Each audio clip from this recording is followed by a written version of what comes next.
늘 우리는 그렇게 불완전한 존재이긴 해요. 한 가지 기억하게 될 건 긴 삶에서 보자면 우리는 되어가는 존재라는 것. 되게 중요한 거예요. 이 시기가 불안해요. 불안이라는 건 사람을 미치게 합니다. 이러지도 못하고 저러지도 못하게 40대가 많이 하는 것 중에 자꾸 나비포옹 자꾸 이렇게 하고 스스로를 그렇게 셀프 케어하려고 애를 쓰잖아요. 전 되게 좋다고 생각해요. 이렇게 작고 큰 셀프케어 방식을 사용하는 것도 굉장히 좋지만 거대한 시선을 가져야 된다. 왜냐하면 M세대부터는 X세대보다 훨씬 더 오래 살아요. 훨씬 더 오래 삽니다. 지금 100세 넘는 분들 워낙에 많잖아요. M세대들은 거의 다 100세를 다 넘어요. 혼자 스스로가 1세기 이상을 사는 사람이라는 걸 기억해야 돼요. 그 세월을 어떻게 사냐, 지금도 죽을 것 같은데 난 미리 죽을까, 이렇게 생각하는 분들도 계신데 기억하셔야 돼요. 우리가 쭉 살아와서 40대가 되면 얼추 아는 게 있어요. 아, 우리가 밑바닥도 있지만 다시 올라오는 순간도 있다는 걸 그래도 경험하는 나이가 40이에요. 마흔을 한 단어로 정의내리면 불안이라고 정의내릴 수 있을까요? 강박적 불안이라고 얘기해야 될 거예요. 강박의 결과는 결국 불안이고, 불안의 가장 대표적인 단어가 강박인데, 강박이라고 하는 건 어떤 특징이냐면 불안을 낮추기 위해서는 어떤 행동을 하지 않을 수가 없는 거예요. 어떤 행동이라도 해야 되는 거예요. 그 행동 중에는 우리가 알고 있는 것처럼 손을 반복적으로 씻는다든지 특정한 행동을 하지 않으면 견딜 수 없어서 그 행동을 계속하는 걸 우리가 강박적 행동이라고 부르는데, 또 다른 강박이 있습니다. 문화 강박이 또 있어요. 유행에 따라가지 않으면 안 되고, 우린 그렇게 명품에 미친 듯이 빨려들었었고, 어디 그뿐인가요? 우린 또 팬덤을 형성했었습니다. 팬덤 중에 가장 대표적인, 그리고 M세대가 만들어낸 최고의 팬덤이 BTS죠. 이 BTS는 저는 M세대들이 자신들이 가지고 있는 모든 열망들을 다 탑으로 쌓아서 끌어올려서 세계 최정상에 올려놓은 그룹이라고 저는 생각을 해요. 물론 전 세계가 다 반응했지만 거기에는 M세대가 가지고 있는 아주 깊은 또 친절한 그 사랑이 지속적으로 있었기 때문에 가능했던 거거든요. 결국 이건 뭐냐면 어떤 것에 정신이 팔려있지 않으면 견딜 수가 없는 거예요. 어떤 것에. 이 M세대가 자기가 가지고 있는 삶에 대해서 굉장히 중요하게 생각하는 세대라 윗세대가 볼 땐 굉장히 이기적인 세대처럼 보일 수 있어요. 왜? 자기만 아니까. 근데 이건 자기만 아는 게 아니고요. X세대까지만 해도 이 책임과 의무가 굉장히 중요해서 국민교육 헌장 막 외우고 국민의 4대 의무, 3대 의무 이런 거 막 주관식으로 써가면서 그렇게 답을 썼던 세대예요. M세대부터는 학생들의 인권조례부터 시작해가지고 자기 권리가 어떤 것인지를 배우면서 살아간 데다가 우리가 알고 있는 자본시장이 본격화되면서 자본의 아들, 자본의 딸로 성장한 첫 세대라 진정 자본의 눈뜬 첫 번째 세대라고 생각해요. 이들부터 청년 주식이 시작된 거 아니에요. 학교에서 가르쳐주지 않은 경제 수업을 자기들이 알아서 민간에 가서 일부러 시간 내어서 듣고 그걸 통해서 따로 공부를 해서 스터디그룹 만들어서 거기서 집단으로 함께 투자를 하고 사모펀드도 들어가고, 옛날에 청년 세대들은 그런 거는 상상하지도 못해서 그저 공부만 하면 되는 거예요. 이들은 알고 있는 거죠. 생존하기 위해서는 학교에서 배운 것 그 이상을 해야 된다는 걸 알고 있는 거예요.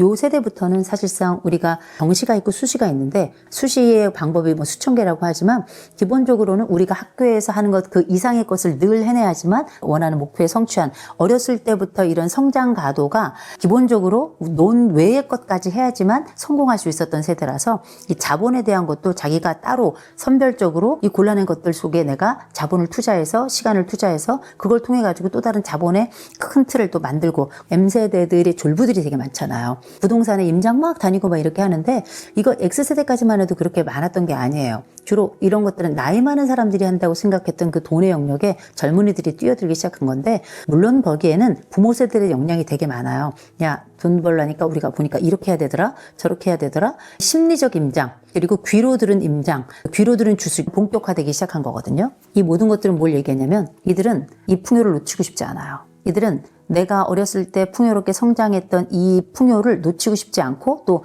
잃을 것 같은 불안이 굉장히 높은 거예요. 잃을 것 같은 불안이라고 하는 게 이 세대가 가지고 있는 거대한 단어라고 말씀드렸잖아요. Z세대보다는 덜 잃은 세대예요. Z세대는 기본적으로 세월호 때 그 뒤로 이제 같이 침잠한 세대고요. 더 나아가서 코로나 대학 다니면서 완전히 마스크, 대학 축제 한번 못하고 그렇게, 그리고 딱 졸업해서 취업하려니까 지금 경기가 이 모양이잖아요.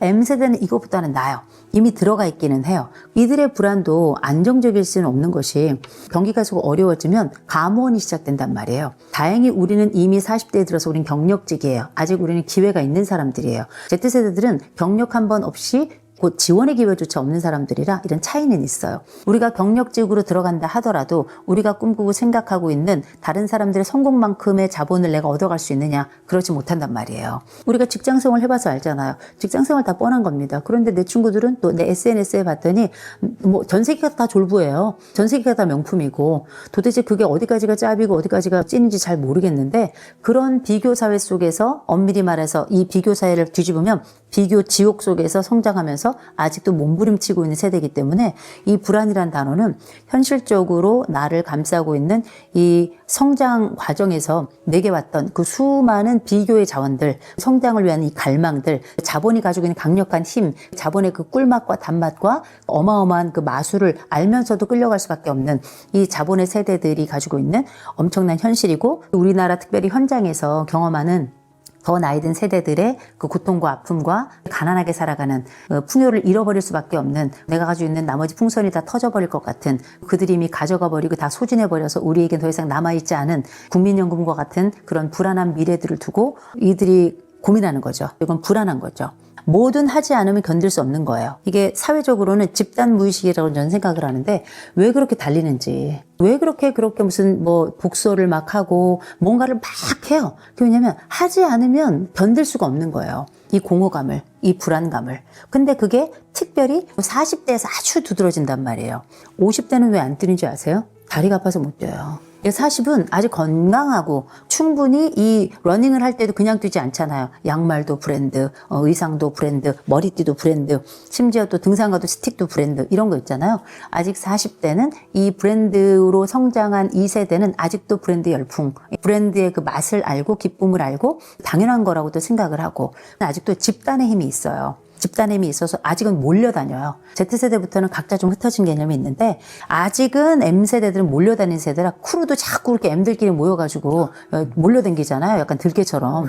근데 그들은 알아요. 우리가 들깨 집단처럼 모여야 산다는 걸 알아요. 그리고 모여서 거기서 나의 존재감, 나와 유사한 사람들과 함께 있을 때 안전감을 경험하는 거예요. 그게 다 뭐냐면 중요한 성장의 과정이기도 하지만 동시에 그 이면에는 이들이 뭔가 하지 않으면 견딜 수가 없는 이 불안이 이들을 움직이는 굉장히 중요한 작동 버튼이 된다는 걸 이제 보여주는 거죠.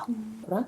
이런 것들을 해소하려면 어떻게 해야 될까요? 저는 조망 능력이 되게 중요하다고 생각해요. 조망 능력이라는 게 뭐냐면 제가 이제 강의를 하거나 그러면 세대와 관련된 강의를 많이 해요. 한국전 이전의 산업화 세대, 그 다음에 베이비붐 세대, X세대, M세대, Z세대, 뭐 알파세대, 베타세대 이런 식으로 제가 강의를 많이 하는데 이 세대에 대한 강의를 하는 이유가 뭐냐면 각 세대마다 키워드가 있어요. 각 세대를 움직이고 각 세대를 대표하는 대표 단어들이 있단 말이에요. 각각의 단어들을 보면 나라는 사람이 어디 있고 어떤 특징을 가지고 있을 수 있겠구나. 나와 함께 살고 있는 다른 세대는 어떤 특징이 있으니까 이런 특징들을 기반으로 해서 이들과 어떻게 살아갈 수 있겠구나라는 큰 조망 안에서 나를 보게 되는 거거든요. 이걸 우리가 객관화라고 하죠. 보통 내 자신이 가지고 있는 장단점, 개인의 주관적 삶에 대한 객관화인 거고요. 시대에 대한 객관화를 해야 돼요. 보통 이렇게 불안하고 쫄리는 사람들은 자기 인생 숲에서 길을 잃은 거예요. 세대의 숲에서 길을 잃은 거거든요. 그럴 때 한 번쯤 긴 호흡을 가지고 세대를 쭉 살펴보면 아, 내가 가지고 있는 이 세대의 특징이 첫째, 나만의 것이 아니구나. 매 맞을 때 옛날에 우리 학교 다닐 때 매 맞아 보잖아요. 나만 맞으면 억울해. 다 맞으면 또 괜찮아. 그죠? 잘 보면 나만 불안한 게 아니라 너도 불안하다는 걸 알게 되고요.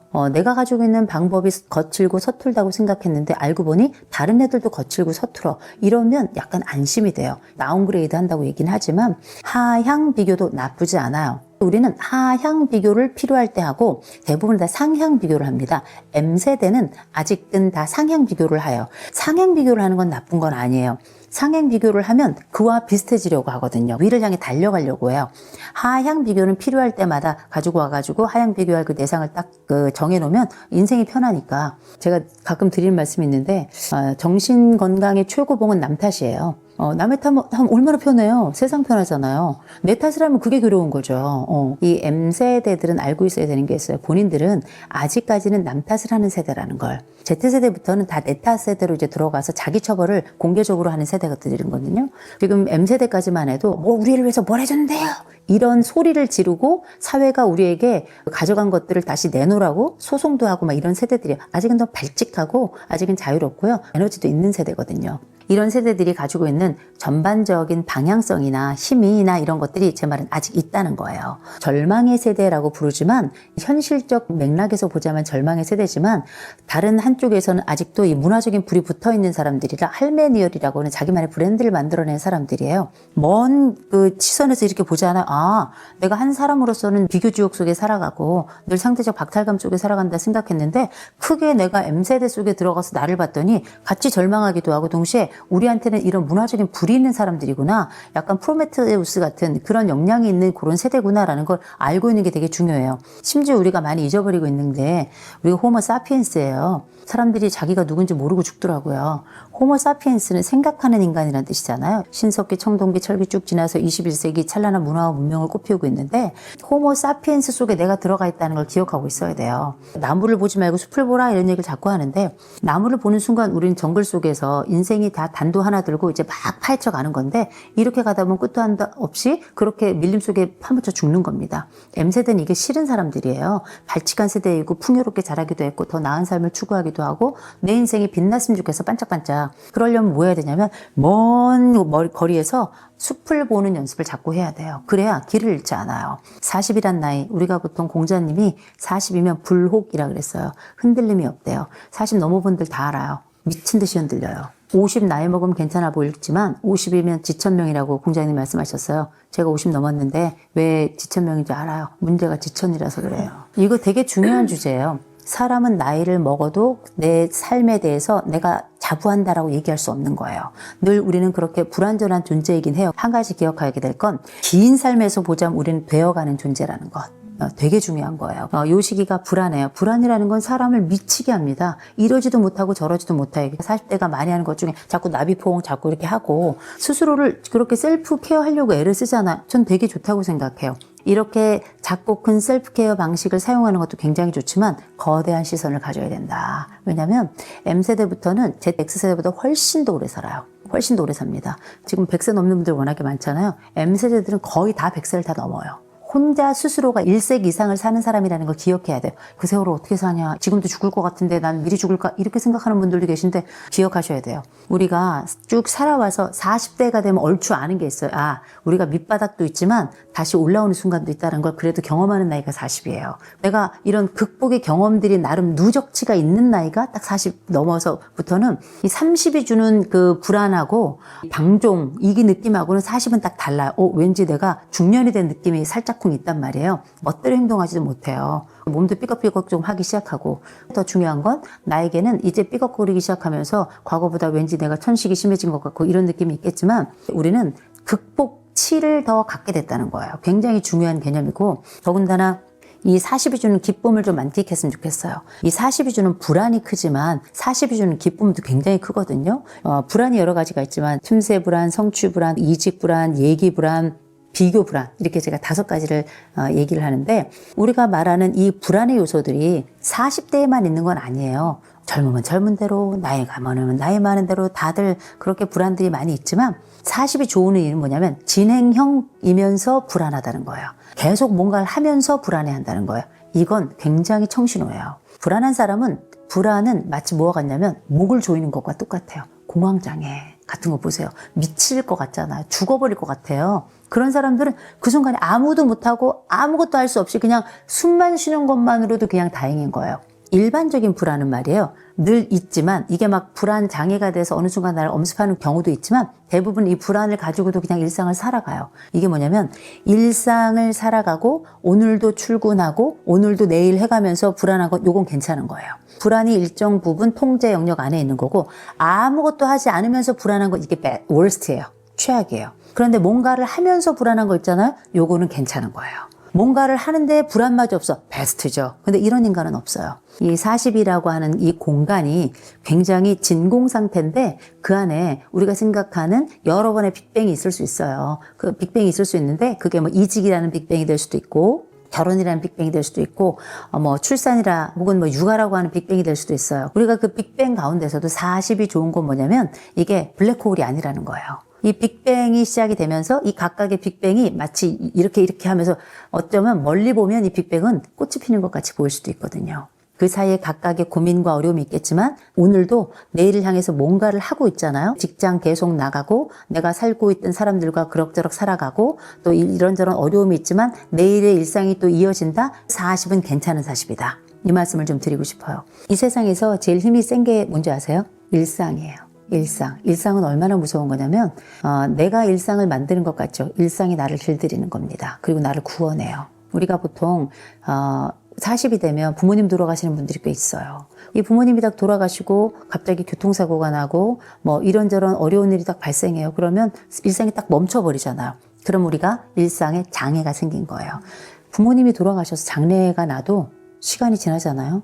배가 고파. 이 치사한 배가, 이 눈치 없는 배가 꼬르륵거려요. 이게 일상이에요. 우리는 늘 그때 되면 밥을 먹었고 그때 돼서 얘가 다시 배가 꼬르륵 거리는 거예요. 우린 장례 치르고 나면 아픈 가슴 부여잡고 다시 또 출근해야 되는 거예요. 근데 그게 일상인데 그 일상이 이 사람을 살려내는 거예요. 그래서 우린 불안할 수 있다. 그리고 그 어떤 세대보다 20세기에서 21세기로 넘어가면서 누구도 확신할 수 없는 그 불안 속에서 그렇게 태어나고 성장하고 살아가는 도중에서도 가장 요동치는 그 나이대에 우리는 21세기를 맞은 거거든요. 그러면 21세기 그 요동치는 나이에 20세기 직업의 80%가 사라지고 우리가 알고 있던 조그만 휴대폰 시대를 끝나서 이제 스마트폰을 넘어서 우리보다 훨씬 더 똑똑한 챗GPT, 제미나이, 퍼플렉시티 이런 것들을 쓰는 세대들과 같이 또 일을 해야 돼요. 그렇다고 우리의 미래가 또 정해진 것도 아니고 세상이 달라지면서 나라는 사람의 스탠스도 굉장히 어려워졌단 말이에요. 그러나 우리가 매일 아직은 할 일이 있고 계속 어떤 일을 해가고 매일 나의 일상을 이어간다면 불안하나 이 삶은 괜찮다. 이 말씀을 저는 꼭 드리고 싶어요. 요새 사람들은 드라마를 보니까 그렇게 슬픈 일만 있고 힘든 일만 있으면 그렇게 술을 퍼 마시고 그렇게 다른 사람 뺨을 때려요. 그래서 40대부터는 그렇게 연인들 사이에 서로 뺨을 때리고 난리예요. 매체가 되게 중요한 거예요. 저는 40대 특별히 내가 우울감 속에서 힘들어? 그러면 적어도 우리가 내가 미칠 것 같을 때 와야 된다. 미친 다음에 오면 안 된다. 두 번째, 통제 신호에서 벗어나라. 마지막으로는 술 마시지 마라. 최소 내가 우울하다 판단이 될 때는 3개월은 술을 마시면 안 돼요. 나는 내가 우울하다 판단이 든다, 특별히 내가 우울증이다 이런 진단을 받는다는 건 2주 이상 내가 잠도 못 자고 잘 먹지도 못하고 생각도 계속 죽고 싶고 힘들고 슬프고 눈물만 하고 이게 2주 이상 지속되면 우리가 이거 우울증이라고 진단을 하는데 우울증이 있고 우울감이 있어요. 이건 두 개는 다를 수 있어요. 약간 우울감이 있는 건 또 다른 상황에 의해서 충분히 내가 정신적인 리프레시가 될 수 있는 거예요. 또 기쁜 일 있으면 같이 깔깔깔깔 웃고 그런데 24시간 슬프다? 이건 내가 완전히 그 눈물의 저수지 속에 들어가 있는 거거든요. 나는 침잠된 인생이 돼버린 거예요. 이럴 땐 나 스스로 나올 수가 없어요. 내가 아무리 내 머리를 끄댕이를 잡아서 겉으로 올린다 하더라도 이미 내 몸 전체가 물속에 들어와 있는데 내가 나를 어떻게 살립니까? 마흔이 지나면 한국인 대부분이 겪는 현실이 어떤가요? 일단 40 지나고 나면 꽤 나는 사회적으로 어느 정도 이제 승진을 했고요. 요새는 결혼을 안 하는 분들도 있고 하는 분도 있지만 뭐 결혼 여부를 떠나가지고 내 삶에서 안정성이 어느 정도 자리를 잡았습니다. 친구도 거의 패턴을 다 가지고 있어요. 부모님들도 동시다발적으로 늙어가고요. 잔소리도 좀 줄어듭니다. 왜냐하면 따로 사니까. 이건 좋은 지점이에요. 내 영역을 갖추어 가면서 나의 일, 나의 돈, 나의 관계 이런 많은 것들이 어느 정도는 꼴을 갖추어요. 40이라고 하는 거는 얼추 내 인생의 스케치가 끝났다. 경제적으로 다소 불안한 점이 있지만 여전히 나는 직장을 가지고 있다면 아직 이직의 가능성도 있고 나라는 사람이 아직 젊기 때문에 채용의 가능성도 여전히 있는 거고요. 관계상으로 보자면 친구가 없던 사람들도 살살 친구가 생겨나는 시기인 게 이때 우리가 MBTI에서 말하는 중용이 시작되기 시작됩니다. 이게 뭐냐면 나는 I야, 나는 E야 이렇게 얘기를 하는데 나이가 얼추 먹으면서 산전수전, 공중전 딱 겪잖아요. 이 그래프가 이렇게 짧아집니다. 점수가 작아진다는 얘기죠. 양쪽을 골고루 쓸 수 있는 힘이 생겼다는 거예요. 한 가지가 줄어들었다는 게 아니라 두 가지를 다 쓸 수 있게 됐다는 거, 눈치가 좀 생겼다는 거죠. 사회적인 구력도 좀 생겼다는 거고. 어디 그뿐인가요? 경제적으로도 내가 월급만 받는 게 아니고요. 퇴직연금도 그렇고 개인연금도 그렇고 국민연금도 살살살살 들어가면서 약간 그 파이가 커졌을 때예요. 해지가 약간 망설여지는 이런 나이가 사실은 40대거든요. 사회적 인간으로서 자리를 잡아 사회적으로 정착이 된 이런 인간이다 라고 말씀드려야 될 것 같아요. 20대가 가지고 있었는 요동치는 불안정성이나 30대가 가지고 있는 이 사회에 적응하기 위한 쓰라림이나 이런 것들도 얼추 좀 정리가 돼가지고요. 나의 해방일지라고 하는 그 드라마를 보면 그 연령대가 대부분 40대가 많아요. 그 40대가 딱 나의 해방일지 쓰기 좋을 때거든요. 나를 이렇게 객관적으로 보기도 하고 내 안쪽을 좀 추스르기도 하고 내 주변을 좀 바라보기도 하고 하면서 나라는 사람이 좀 인생을 살아보니까 인생은 좀 이런 것 같아 라고 하는 첫 번째 운을 뗄 수 있는 나이가 저는 40일 거라고 봅니다. 삶이 좀 너무 불안할 때, 마흔을 지나서 삶이 너무 불안할 때는 무엇부터 해야 될까요? 나가서 뛰세요. 뛰어야 돼요. 아직 다리 건강하니까 혹시 다리 불편하면 걸으시면 돼요. 내가 불안하다 싶잖아요. 우리가 여러 방법, 뭐 나비봉도 하고 뭐 접지도 하고 뒤꿈치를 들었다 뗐다 하고 안정액을 막 꿀꺽꿀꺽 마시기도 하고 그러는데 저는 늘 말씀드립니다. 불안하잖아요. 이 주변의 모든 것들이 다 뒤틀려 보여요. 그리고 모든 것들이 다 불안정하게 느껴지고요. 모든 것들이 다 짜증이 납니다. 왜냐하면 안정적이지 않으니까. 그런데 인간은 몸이 먼저 좀 피곤해야 돼요. 일단 나가서 뛰잖아요. 그러면 제일 먼저 땀이 나고 약간 긴장했던 이 근육들이 나중에 뛰고 나면 약간 이완이 되면서 정신도 이완이 돼요. 40은 아직 젊을 뿐만 아니라 요새 40대들 다 잘 먹어요. 다 잘 먹어가지고 다이어트 비만 뭐 이런 것도 있겠지만 기본적으로 에너지 다 좋고 영양제까지 다 땡겨 먹잖아요. 그런 사람들은 불안할 때 더 불안해요. 살이 찌고 이 에너지가 많아지잖아요. 사람 분노가 더 빠르게 올라옵니다. 명절에 더 싸우는 거예요. 내가 너무 힘들다, 어렵다, 불안하다 이런 생각이 들면 그 생각이 들 때마다 할 수 있다면 바로 나가서 뛰어야 됩니다. 산책 한 바퀴라도 무조건 하고 와야 돼요. 내 불안이라고 하는 세계를 탈출하는 가장 쉬운 방법이고 가장 정확한 방법이고 가장 중요한 방법이에요. 불안은 하나의 세계를 구축해요. 그 불안은 또 다른 불안을 계속 끌어당깁니다. 없는 불안마저도 당겨서 내 안쪽의 세계를 다 불안으로 완전히 가득 채우게 되는데 그럴 때 우리는 이 사람을 환자라고 부르는 거예요. 정신과 찾아가고 상담실 찾아가고 다 좋은데요. 1차적으로 그런 데 가기 전에 먼저 달리고 뛰고 해야 됩니다. 치마 입으면 못 뛰어요? 구두 신으면 못 뛰어요? 내가 꼭 겨울이면 못 뛰고 이래도 못 뛰고 인간은 급해 보세요. 다 뛰어요. 비가 와도 뛰고 눈이 와도 뛰고 다 뛸 수 있는 겁니다. 제가 이 말씀을 드리는 얘기 뭐냐면 불안도 계절 가리지 않고 와요. 인생의 어려움도 계절 가리지 않고 옵니다. 그렇게 우리에게 조건 가리지 않고 아무 때나 찾아오는 그 불안을 우리가 선별적으로 다룰 필요 없다는 거죠. 무조건 나가 뛰라고 말씀드려요. 두 번째로는 뭐냐면 40대가 되잖아요. 그러면 인생의 장기 계획을 막 세워요. 그거 어디서 배웠냐면 연금 들면서 생겨난 거예요. 100세, 110세 막 이러면서 이때가 되면 얼마 받습니다 딱 하잖아요. 그리고 머릿속에 쫙 인생 그래프가 축축축축 생겨나요. 그래서 이때는 이렇게 이때는 저렇게 되는 게 없어요. 그런 계획을 세우는 것만으로도 기특해요. 다만 제가 이런 말씀 드려요. 불안은 말입니다. 장기적으로 해결되는 게 아니에요. 불안은 무조건 단기예요. 단기 목표를 세우셔야 됩니다. 제가 아까 무조건 불안할 때 뛰어나가라, 뛰라, 나가라 이런 얘기 했는데 이거 되게 중요하거든요. 근데 불안이라고 하는 게 저 먼 미래에 있는 것까지 다 끌어다가 얘기 불안까지 함께 하는 거거든요. 비교 불안도 있어, 이직 불안도 있어, 성취 불안도 있어, 별의별 불안들이 다 있는데 이 각각의 불안들은 다 과거, 현재, 미래 다 있는 겁니다. 한번 불안하기 시작하면 사지, 오장, 육부가 다 덜덜 떨릴 정도까지 불안은 우리를 침범해요. 그냥 그 소장의 융털돌기까지 다 들어와가지고 파헤치는 것 같거든요. 그래서 뭘 해야 되냐면 단기 목표를 정하셔야 돼요. 성취를 다시 한번 느끼게 하고 내가 가지고 있는 비교보다 나만의 열매를 얻고 열매를 향해서 단기 호흡을 하고 단기 걸음을 걷는 요 역할을 하시는 게 굉장히 중요해요. 누가 나한테 계획을 줘요? 아무도 우리에게 계획을 주지 않아요. 40 넘어가면 그거 우리 다 알거든요. 또 한 가지 아는 게 있어요.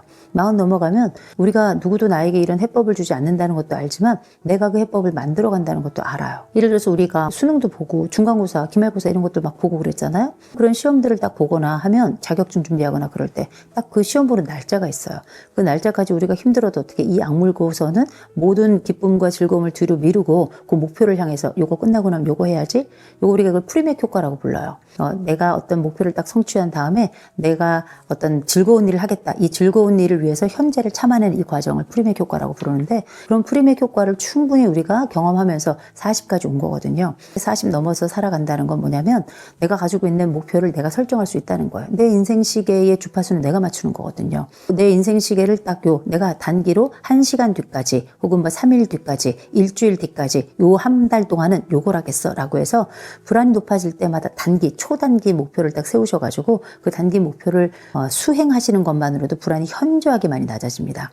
짧게는 지금 현재 내 마음 심장 떨리게 하는 이런 불안도 낮추지만 동시에 내 긴 인생의 불안도 이런 작은 한 걸음부터 시작을 하는 거거든요. 인생 인생이 길지만 목표는 항상 단기가 좋습니다. 그 단기 목표들 중에 잊지 마실 거 뭐 다이어트 이런 건 안 돼요. 불안을 낮추는 방법, 더군다나 인생 불안이 40에 나에게 뭉쳐온다 그럴 땐 반드시 50대를 만나세요. 50이라고 하는 나이가 넘어가면서 50대들이 뭐 지혜롭냐 그런 건 아닌데 40은 겪었거든요. 60대를 만나면 안 돼요. 왜냐하면 이미 세대가 너무 달라요. 바로 윗세대를 만나는 게 가장 좋습니다. 40대 초반이라면 40대 후반이 좋아요.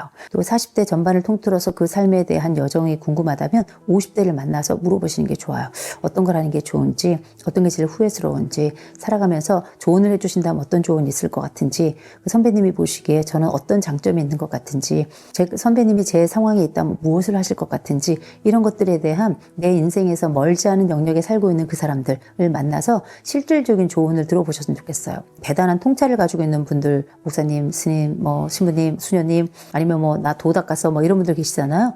이런 분들 찾아가서 어떤 것도 듣는 것도 너무 좋고, 아니면 시대에 여러 우리들에게 명철을 주는 여러 인생의 멘토들이 있을 수 있죠. 괴테도 우리에게 말하고 쇼펜하우어도 말하고, 얼마나 많은 수많은 뭐 심리학자들이 우리한테 얘기하겠어요. 근데 그분들이 다 죽었어요. 그걸 알고 있어야 돼요. 너무 시대를 우리랑 멀리 떨어져 있어서 괴리감이 크게 느껴질 수, 현실감이 좀 작고 괴리감이 좀 클 수 있어요. 그때 그 얘기를 들을 땐 끄떡끄떡끄떡 하는데 실질적인 조언이 안 되는 경우가 많아요. 그럴 땐 어떻게? 네, 바로 위에 있는 바로 그 형, 바로 그 누나, 언니, 바로 그 오빠 세대들을 찾아가서 그들의 가장 가까운 이야기들을 듣는 게 저는 훨씬 더 현실적인 조언이라고 생각합니다. 불안하다 싶을 땐 물론 이런 병리적 불안은 병원을 찾아가고 상담가를 찾아가는 게 맞아요. 그러나 그게 아니라면 내 인생 전반에 대한 나도 모르는 흔들림이 있다면 그때는 책 읽어보는 거 다 좋거든요. 할 수 있다면 저는 50대를 직접 만나서 그 눈동자를 보면서 그 콧김을 쐬면서 그 입에서 나오는 이야기를 들어보면서 실질적으로 내 눈에, 내 코에, 내 귀에, 내 입에 그 사람의 이야기에 그 삶이 직접적으로 들어올 수 있도록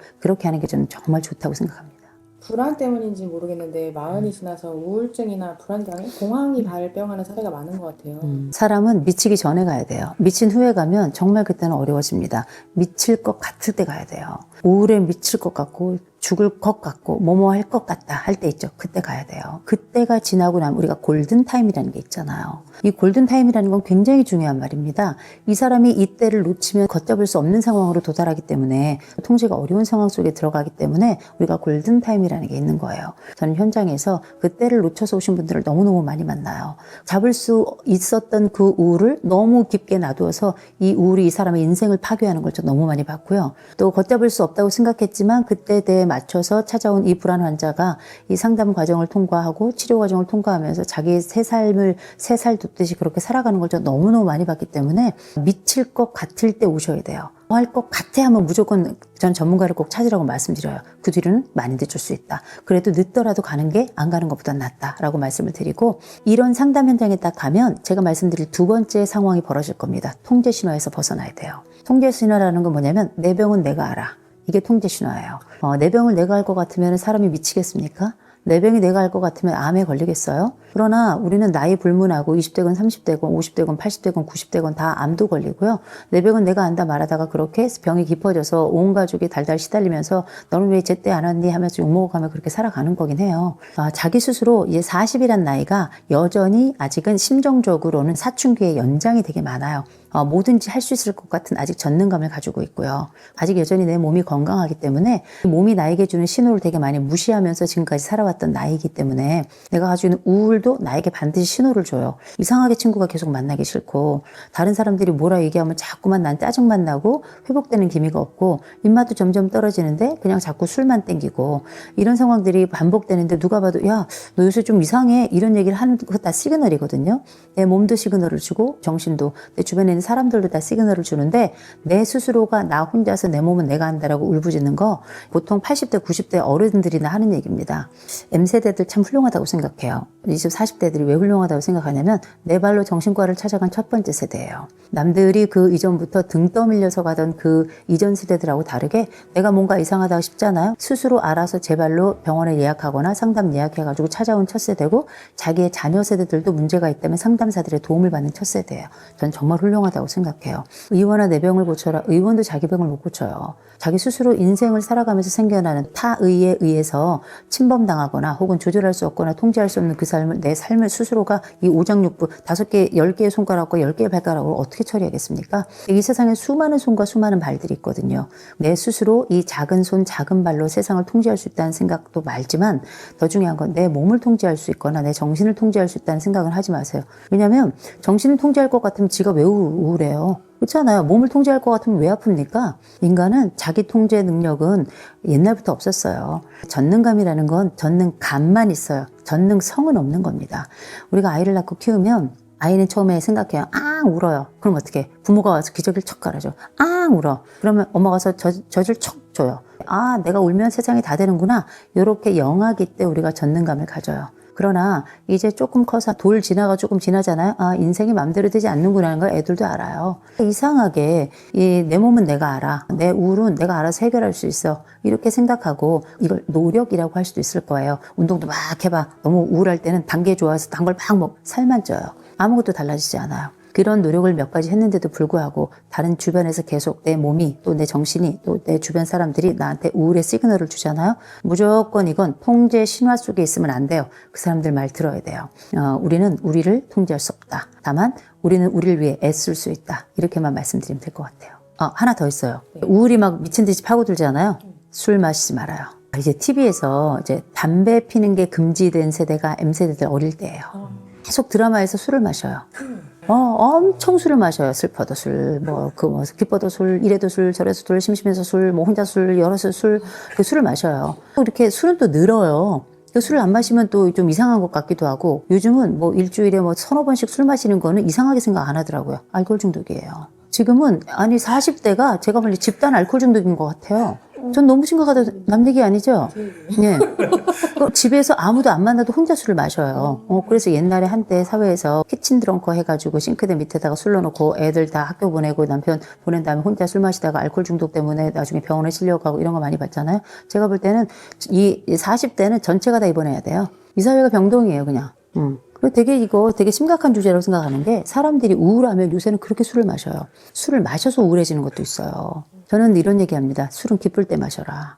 되게 중요한 거예요. 술에 대한 자기 원칙을 세우는 거거든요. 근데 요새 사람들은 드라마를 보니까 그렇게 슬픈 일만 있고 힘든 일만 있으면 그렇게 술을 퍼 마시고 그렇게 다른 사람 뺨을 때려요. 그래서 40대부터는 그렇게 연인들 사이에 서로 뺨을 때리고 난리예요. 매체가 되게 중요한 거예요. 저는 40대 특별히 내가 우울감 속에서 힘들어? 그러면 적어도 내가 미칠 것 같을 때 와야 된다. 미친 다음에 오면 안 된다. 두 번째, 통제 신호에서 벗어나라. 마지막으로는 술 마시지 마라. 최소 내가 우울하다 판단이 될 때는 3개월은 술을 마시면 안 돼요. 나는 내가 우울하다 판단이 든다, 특별히 내가 우울증이다 이런 진단을 받는다는 건 2주 이상 내가 잠도 못 자고 잘 먹지도 못하고 생각도 계속 죽고 싶고 힘들고 슬프고 눈물만 하고 이게 2주 이상 지속되면 우리가 이거 우울증이라고 진단을 하는데 우울증이 있고 우울감이 있어요. 이건 두 개는 다를 수 있어요.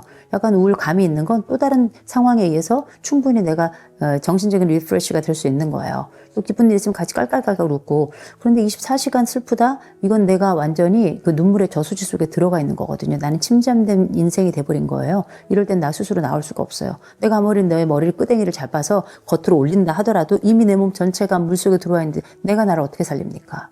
그렇게 술을 마시는 거는 특별히 우울감이 강하다 싶을 때는 절대 술 마시지 않는 게 좋아요. 그게 나를 오히려 더 침잠하게 한다라고 제가 확신합니다. 옷을 깔끔하게 입는다는 건 사회적인 권력이기도 해요. 우리는 한때 명품에 미쳐가지고 그게 짭이라고 하더라고 들면서 내가 이 사회에서 꿀리지 않는 사람이라는 거 보여주려고 애를 많이 썼었거든요. 그 명품 중에는 가방만 있는 게 아니에요. 옷도 있었죠. 이 M세대 특별히 이 40대를 굉장히 좋아하는 게 뭐냐면 저희 때만 해도 다 그냥 나이키 유행하면 다 나이키만 신었어요. 물론 지금도 유행이 있죠. 한때 또 아식스가 유행을 많이 했어요. 한때 또 뉴발 이런 거 막 유행하고요. 유행하는 브랜드가 있긴 있는데 제가 요새 지하철을 타잖아요. 지하철 타면 이제 사람들 보는 게 굉장히 큰 기쁨인데 저는 뭘 보냐면 신발을 되게 많이 봐요. 제가 신발을 좋아하는 것도 있지만 그보다 그냥 이렇게 눈을 정면으로 쳐다보면 좀 미안하고 눈 마주치면 그때 웃어야 되나 울어야 되나 좀 그렇잖아요. 그래서 아래를 쭉 보면서 신발을 쭉 보는데 같은 신발을 신는 사람들이 없어요. 저는 이게 우리나라 지금의 사회의 다양성을 보여준다고 생각해요. 남녀노소 빈부귀천 할 것 없이 심지어 같은 친구들끼리도 또래가 아주 비슷한 경우는 유행하는 것들을 좀 있지만 마흔이 되면은 뭘 해야 될까요? 꼭 해야 되는 것들이 있을까요? 일단은 저는 돈 관리하라고 말씀드려요.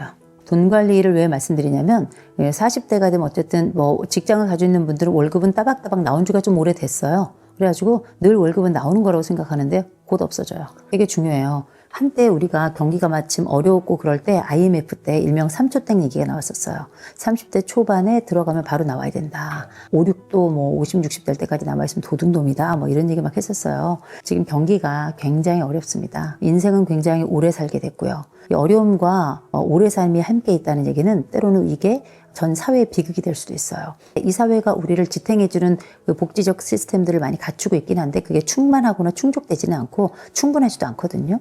본인 스스로 자기를 위한 준비를 되게 많이 하셔야 돼요. 이 40이 돈 쓸 때가 많은 때예요. 왜냐면 요새는 자기 꾸밈도 많이 해요. 점도 빼야죠. 보톡스도 맞아야죠. 머리 뭐 이런저런 약도 좀 먹어야 되죠. 머리는 빨주노초 파는 뭐 얼마나 또 염색을 많이 하는지 미장원은 뭐 한 2주에 한 번씩 막 가더라고요. 그렇죠? 그냥 머리 묶고 다니세요. 왜냐면 이게 M세대하고 Z세대가 되게 달라요. M세대 때는 뭘 했냐면 플렉스라는 단어가 있었어요. 욜로라는 단어가 있었어요. Z세대로 넘어가잖아. 요노가 되잖아요. 욜로라고 하는 거는 내 인생이 한 번뿐이니까 그냥 한번 인생 멋지게 살아보자라는 건데 멋지게 살려면 다 돈 들어갑니다. 통장 다 털고 해서 뭐 해외여행 다니고 뭐 이렇게 다니더라고요. 인생도 뭐 몸도 또 하나니까 여기도 뭐 저렇게 하고 뭐 저러기도 저렇게 해서 성형도 많이 하고 다 괜찮거든요. 근데 이제 40은 그만하세요. 왜냐면 돈 쓸 때가 일단 많아졌고요. 결혼하신 분들은 물론 다 쪼들려요. 이제는 부모도 부양해야 되고요. 아이들도 있고요. 내 배우자는 계속 돈 없다고 징징거리고 내가 생각해도 내가 돈을 좀 적게 버는 것 같고 다른 사람들은 펑펑 쓰는 것 같고 그래서 약간 이런 쫄림이 있긴 한데 원래 돈은 많은 사람 아주 많은 사람들 말고 왜 내가 돈이 얼마나 있는지도 모르는 사람들도 있잖아요. 근데 우린 다 알아요. 정확하게 심지어 원 단위까지 10원까지 다 안단 말이에요.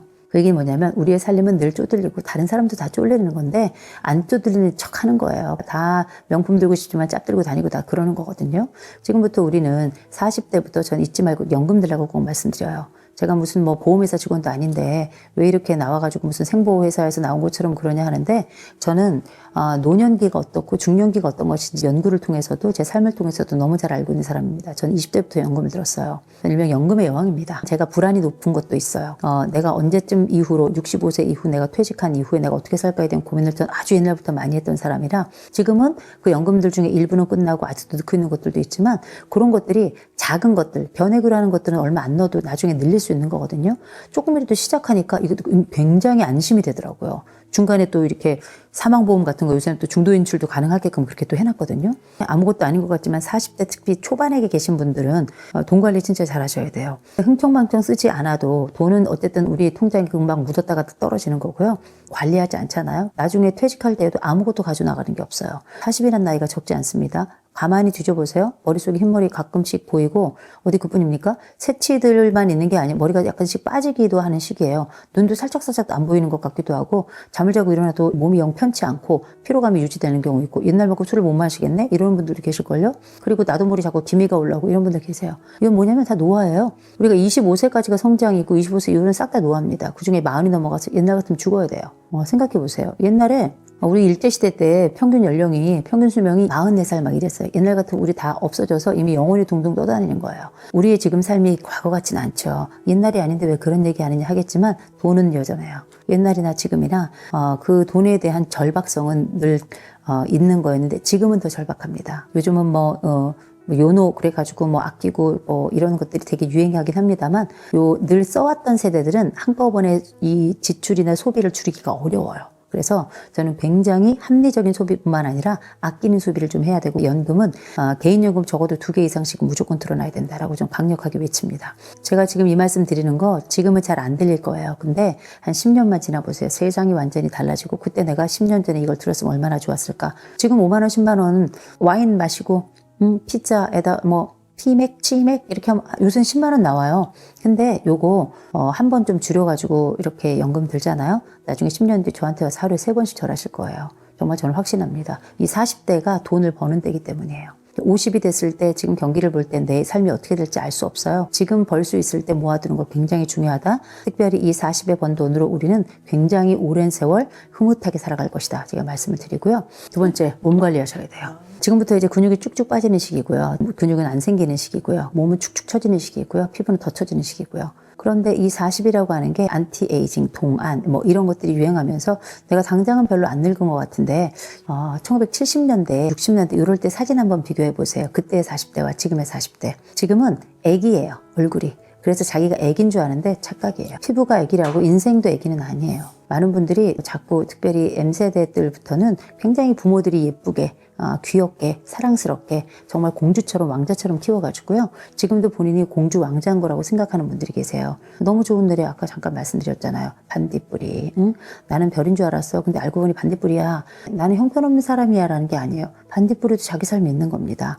내가 누구인 줄 알아야죠. 제가 정말 싫어하지만 늘 얘기하고 그 다음에 늘 후회하는 단어. 사람은 국어랑 수학을 잘해야 된다. 국어를 잘해야 주제를 알고 수학을 잘해야 분수를 한다. 나쁜 얘기처럼 들리겠지만 내가 누구인지를 알고 내 분수에 맞도록 사는 거. 지금 현재의 나를 돌아보라는 게 아니에요. 네 주제꼴이 이런데 널 왜 이렇게 사니가 아니고요. 너의 미래를 준비하라는 겁니다. 굉장히 중요하다고 말씀드리는데 준비 중에 몸 준비 진짜 중요해요. 이 몸이라고 하는 건 정말 이 가치 있는 것이라고 생각해요. 함부로 해서도 안 되는 것이고 몸은 우리가 늘 새로운 피부가 돋아나고 새로운 지점에서 A라고 태어났지만 A 다시로 죽는다라고 얘기하지만 그건 관리하기 나름이에요. 내 몸을 정말 예뻐해 줘야 된다고 저는 생각을 합니다. 할 수 있으면 지금 때부터 운동도 처방받아서 하는 게 좋아요. 요새 띰띠기들 많이 하잖아요. 러닝 크루 해가지고 달리는 애들끼리 팀 짜가지고 막 아침마다 만나고 썸띵도 있고 막 그렇더라고요. 다 좋은데 뛰어야 되는 사람이 있고 뛰면 안 되는 사람이 있어요. 40부터는 그게 되게 확연해지는 시기입니다. 우리가 가지고 있는 몸이 대부분 다 일정 부분은 다 소모품이에요.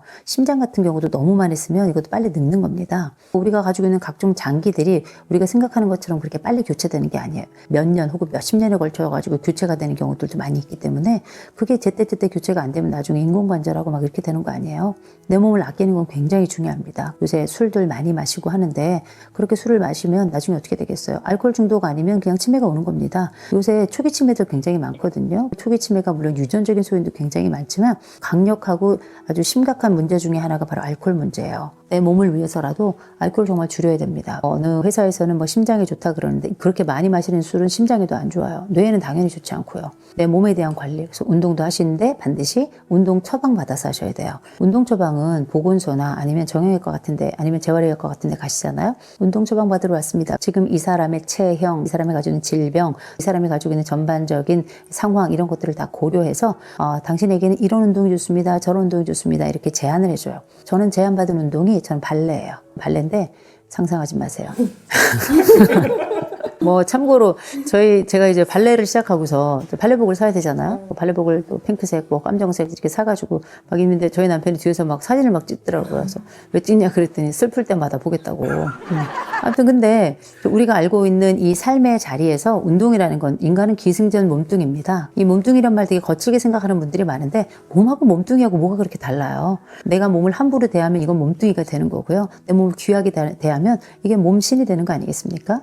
내가 가지고 있는 삶의 여러 자산들 중에 특별히 40대의 가장 근원적 자산이자 힘의 자산은 저는 몸이라고 생각합니다. 몸 아끼고 예쁘게 생각해 주셨으면 좋겠어요. 몸 함부로 대하지 마시고. 대체로 몸이 잘 망가지기 시작하는 시기이기 때문에 간도 쓸개도 뭐 할 거 없이 다들 이때부터는 슬슬 약해지는 시기예요. 약할 때 자기의 몸을 대하는 건 자기의 자식 대하듯 했으면 좋겠어요. 자기 부모보다는 자기의 자식 대하듯. 치사랑은 없고 내리사랑은 있다고 얘기하는데 자기 몸을 잘 돌보지 않기 시작하는 때가 40대부터예요. 왜냐면 아이들 좋은 거 먹이고 아이들 좋은 거 입히고 하느라고 나는 영양제 하나도 제대로 안 먹고 나는 또 예쁜 옷도 마다하고 이렇게 사는 게 지금 40대의 핵심적인 특징이고 그래서 내가 약간 심리적 빈곤감을 경험해요. 내 애는 먹이고 입히는데 나는 가진 게 없는 내 스스로는 참 볼버릇 없는 사람처럼 느끼는 헌신하지만 이 헌신이 헛된 것 같은 그래서 이런 마음에 큰 구멍이 난 것 같은 같은 세대가 바로 40대거든요. 이런 40대가 자기 스스로를 끌어올릴 수 있는 방법은 여러 가지가 있겠지만 제일 첫 번째는 돈 관리라고 하는 거는 현재뿐만 아니라 미래를 향해서 나를 좀 단단하게 구축하는 하나의 스케치를 하는 과정이잖아요.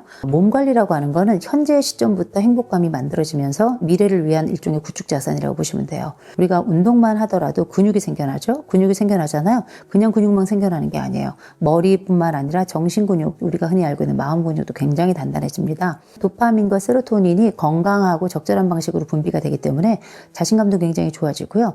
어떤 문제 해결감뿐만 아니라 많이 얘기하는 회복 탄력성까지도 좋아져요. 이건 여러 연구를 통해서 많이 나타난 이야기이기 때문에 몸과 마음은 또 정신은 혼연일체, 일종 전인 건강이 인간이 가지고 있는 기본적인 건강의 기본이기 때문에 내가 몸이 건강해지면 정신도 건강해질 가능성이 굉장히 크고요. 정신이 건강해지면 더불어서 몸에도 영향을 미치는 건 당연한 겁니다. 몸의 관리를 통해서 내가 가지고 있는 이 불안이라고 하는 취약한 40대의 이 크레바스와 같은 구멍을 털어 막을 수 있는데 기여할 수 있다고 생각을 하고요. 또 한 가지는 40대가 되면 자신감 많이 떨어지거든요. 더군다나 이제 여러분 이후로 올라오는 후배들, Z세대나 알파세대의 후배들과 같이 일을 해야 돼요. 걔네들은 여러분들하고 다른 도구를 사용하고요. 능력치도 다르고 지능도 다릅니다. 훨씬 더 똑똑한 아이들이 아주 완전히 다른 장비를 들고 와서 여러분들하고 똑같이 곡괭이질하는 거하고 차원이 다른 거예요. 우리가 알고 있는 이런 차원에서 내가 꿀리지 않고 밀리지 않는 방법은 일단 몸이라도 건강해야 된다. 사람은 몸이 불편하고 힘들잖아요. 정신도 당연히 무너지는 거예요. 우울해지고 뭔가 안 되는 것 같고. 우리가 평생 다이어트 하는 이유는 간단해요. 몸이 마치 이렇게 예쁜 몸을 바디 쉐입을 가지면 뭔가 내가 괜찮은 사람이 된 것 같고 정신적으로도 굉장히 유쾌함을 많이 느끼고 다른 사람한테 막 자랑질을 하잖아요. 근데 금방 또 찌긴 하죠. 근데 핵심은 뭐냐면 그 몸 상태를 한번 기억해 본다면 몸이 우리에게 미치는 영향은 얼마나 큰지. 단순히 건강 차원을 넘어서 자신감에도 굉장히 영향을 많이 미치고요. 세 번째 꼭 해야 될 것 중에 옷 잘 입으셔야 돼요. 옷 잘 입으셔야 돼요. 옷이라고 하는 건 사회적 언어입니다. 보통 이제 40대는 그래도 패션에 되게 민감한 세대였어요. 힙합 패션, 그 똥싼바지 같은 거 다들 일괄로 입고도 괜찮았고, 우리가 드디어 하이힐을 내려놓고 운동화를 신게 된 첫 세대가 이 M세대, 이 40대입니다. 얼마나 실용적인 세대예요. 우리가 알고 있는 삶에서 꼭 명품을 한때 유행해가지고 쫙 입기도 했지만, 이제 평범함 속에서 가장 편안함을 추구하기도 하는 세대가 바로 이 M세대거든요. 이 M세대가 가지고 있는 이 특성들 중에 옷을 깔끔하게 입는다는 건 사회적인 권력이기도 해요. 우리는 한때 명품에 미쳐가지고 그게 짭이라고 하더라고 들면서 내가 이 사회에서 꿀리지 않는 사람이라는 거 보여주려고 애를 많이 썼었거든요. 그 명품 중에는 가방만 있는 게 아니에요. 옷도 있었죠. 이 M세대, 특별히 이 40대를 굉장히 좋아하는 게 뭐냐면 저희 때만 해도 다 그냥 나이키 유행하면 다 나이키만 신었어요. 물론 지금도 유행이 있죠. 한때 또 아식스가 유행을 많이 했어요. 한때 또 뉴발 이런 거 막 유행하고요. 유행하는 브랜드가 있긴 있는데 제가 요새 지하철을 타잖아요. 지하철 타면 이제 사람들 보는 게 굉장히 큰 기쁨인데 저는 뭘 보냐면 신발을 되게 많이 봐요. 제가 신발을 좋아하는 것도 있지만 그보다 그냥 이렇게 눈을 정면으로 쳐다보면 좀 미안하고 눈 마주치면 그때 웃어야 되나 울어야 되나 좀 그렇잖아요. 그래서 아래를 쭉 보면서 신발을 쭉 보는데 같은 신발을 신는 사람들이 없어요. 저는 이게 우리나라 지금의 사회의 다양성을 보여준다고 생각해요. 남녀노소 빈부귀천할 것 없이 심지어 같은 친구들끼리도 또래가 아주 비슷한 경우는 유행하는 것들을 좀 입지만 40대쯤 된 사람들 쭉 살펴보잖아요. 같은 브랜드, 같은 가방, 같은 신발, 같은 옷 입은 사람 하나도 없어요. 이 40대가 가지고 있는 자유감이라고 생각해요. 이 40대가 느끼는 이 성장 과정에 겪었던 이 부유함과 나는 부유하게 안 자라서 할지 모르겠지만 이전 시대에 비해서는 부족함 없이 성장을 했거든요. 해외여행을 들락날락하면서 외국 사람들도 보니까 그냥 편안하게 입고 다녀. 이렇게 다른 세상의 자유를 보면서 자유를 내게 가져와서 적용하는 세대라서 이 세대가 주는 이 안정감이라는 것, 이 자율감이라는 건 그 어떤 세대보다 세련되면서도 자유감을 갖는 그런 패션이라고 저는 생각을 하거든요. 깔끔하게는 입어야 돼요. 이때는 우리가 앞으로 제2의 인생, 제2의 삶을 준비하는 시기라서 네트워크가 너무너무 중요합니다. 네트워크를 잘 형성하는 과정 중에 하나 뭐냐면 여러분이 좋아하고 여러분이 놓지 못했던 그 꿀리지 않는 마음이 되게 중요하지만 꿀리지 않는 옷도 중요해요. 깔끔한 정장으로 깔끔한 옷을 통해서 내가 당신과 함께 어울릴 만한 부류입니다 라는 걸 모든 부류와 함께 어울릴 수 있도록 다른 사람들처럼 엄청난 비싼 옷을 입으라는 게 아니에요. 격식에 맞는 옷을 입으라는 거예요. 그 격에 맞는 그 식으로 격과 식이 있는 거잖아요. 격과 식을 이제 충분히 배려할 만큼 나이를 먹었다라는 걸 기억하시고 격과 식이 있는 자리에서 자기를 좀 업그레이드 시키고 싶으면 조금 더 정장 스타일로 자기를 이렇게 입히고 자기를 이렇게 가꾸게 된다면 되게 중요한 역할을 한다고 생각해요. 생각해 보세요. 우리가 인간관계 할 때도 옷 잘 입고 비싼 옷 입은 사람한테 싼 거 선물 안 해요. 심지어 그렇게 자기를 잘 가꾸는 사람에 대해서는 함부로 하지도 않습니다. 이런 사람들도 후광 효과라는 게 있어서 다른 것도 뭔지 깔끔하게 할 것 같은 느낌이 들거든요. 들거든요. 우리가 굳이 명품 안 입어도 요 40대가 가지고 있는 자유로움과 세련미를 잘 갖추어서 내가 제대로 된 옷을 잘 입잖아요. 친구들에게 무시당할 일도 없고요. 내 스스로가 자존심을 구길 일도 없고요. 동시에 다른 사람이 볼 때에도 이 사람을 데리고 언제 어디든 어떤 장소에든 갈 수 있는 거예요. 누구도 만날 수 있는 거예요. 요때부터는 자기의 인생 사업을 시작할 때거든요. 사업이라고 하는 게 꼭 내가 사업자 등록증 내고 해서 사업이 아니고요. 인간관계도 다 사업이에요. 내가 이 사업을 얼마나 하느냐에 따라 가지고 내 부모 장례식에 내 손님이 오지 내 부모 손님이 오는 게 아니에요. 이때부터 본격적으로 우리가 알고 있는 사회적인 네트워크를 저는 잘 형성하고 그 네트워크를 통해서 단순히 내가 하고 있는 직업적인 성패에만